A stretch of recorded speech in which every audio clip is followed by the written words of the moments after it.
Assalamualaikum warahmatullahi wabarakatuh. Alhamdulillahi wa kafa, wassalatu wassalamu ala rasulillahil mustafa wa ala alihi mustakmilina syarafa. Allahumma salli ala Sayyidina Muhammad wa ala alihi wa ashabihi ajmain, amma ba'd. Puji syukur kita panjatkan kehadirat Allah Subhanahu wa ta'ala atas berkat, limpahan dan rahmatnya, baik itu nikmat kesehatan, lebih-lebihnya nikmat iman dan Islam. Salawat merantaikan salam tak lupa kita kirimkan kepada Nabiullah Muhammad sallallahu alaihi wasallam, Nabi yang telah merobek-robek bendera kekafiran dan mengibarkan bendera keislaman yang berlafazkan la ilaha illallah. Hadirin wal hadirat rahimakumullah. Kata Rasulullah, wa in asabaka syai'un fala taqul law anni fa'altu kana kadza wa kaza. Kata Rasulullah, jikalau engkau dihadapkan dengan musibah, fala taqul law anni fa'altu kana kadza wa kaza. Bahwasannya jika saya seandainya lakukan seperti ini, jika seandainya saya lakukan seperti itu, nah, pada saat itu kita dihadapkan dengan musibah, maka janganlah engkau mengatakan seandainya. Karena kalimat itu paling dibenci oleh Allah Subhanahu wa ta'ala. Walakin kul qadarullah. Akan tetapi kita harus mengatakan inilah ketentuan Allah Subhanahu wa ta'ala. Sabar berasal dari bahasa Arab, yakni sabar wa yasbiru, yang artinya menahan. Menahan dapat diartikan secara luas, seperti ketika bulan suci Ramadan, di mana kita harus menunaikan ibadah puasa, di mana kita harus menahan hawa nafsu. Sabar juga seolah-olah diidentik dengan musibah. Artinya, sabar hanya ada ketika manusia dihadapkan dengan musibah. Padahal tidak begitu adanya.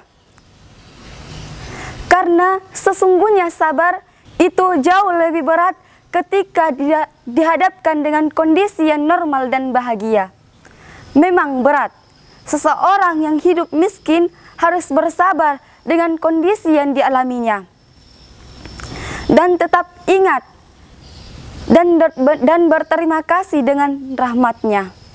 Akan tetapi jauh lebih berat lagi ketika seseorang yang berkedudukan tinggi, seorang pejabat, harus berada di jalan Allah Subhanahu wa ta'ala.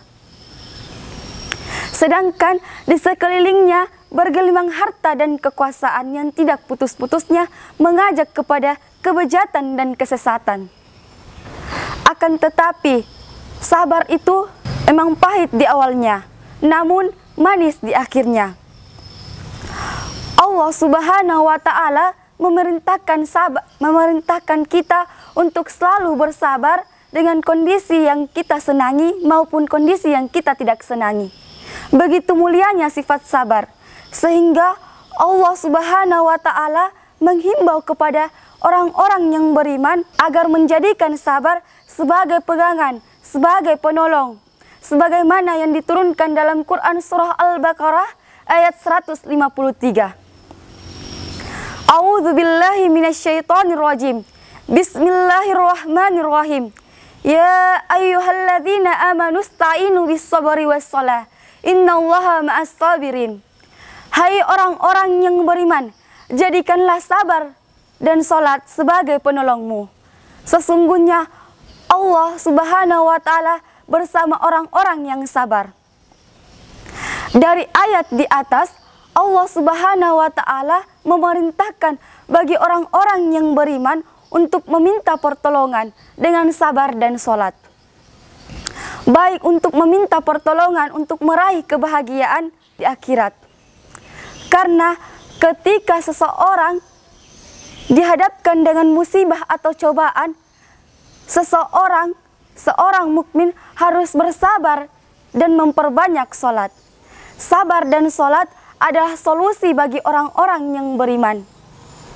Orang-orang yang sabar akan mendapatkan kebersamaan Allah secara khusus atau maitullah khassa. Demikianlah yang dapat saya sampaikan. Wabillahi taufiq wal hidayah. Assalamualaikum warahmatullahi wabarakatuh.